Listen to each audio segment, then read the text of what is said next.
بسم اللہ الرحمن الرحیم۔ السلام علیکم ورحمۃ اللہ وبرکاتہ۔ آج کی اس ویڈیو میں بات کریں گے خواب میں زکوٰۃ دینا کیسا۔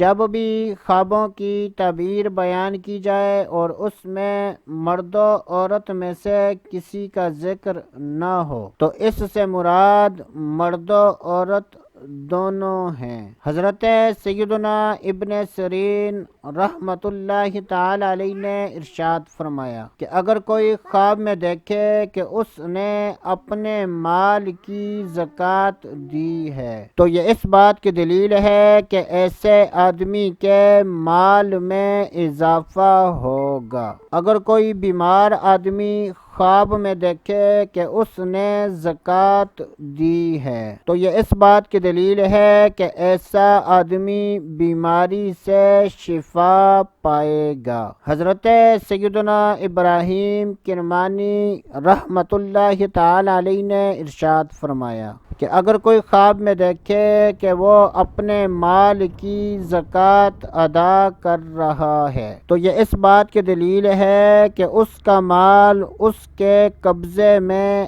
آئے گا اور ایسا آدمی غم و مصیبت سے نجات پائے گا۔ حضرت سیدنا جابر مغربی رحمۃ اللہ تعالی علیہ نے ارشاد فرمایا کہ اگر کوئی خواب میں دیکھے کہ وہ اپنے مال کی زکوٰۃ دے رہا ہے تو یہ اس بات کی دلیل ہے کہ ایسے آدمی کے مال میں اضافہ ہوگا۔ حضرت سیدنا امام جعفر صادق رحمۃ اللہ تعالی علیہ نے ارشاد فرمایا کہ خواب میں زکوٰۃ دینے کی 8 تعبیریں ہیں: خوشخبری ملنا، خیر و برکت، مشکل کام کا حل ہونا، مراد کا پورا ہونا، رہنمائی ملنا، غم سے نجات، مال میں زیادتی اور دشمن پر فتح پانا۔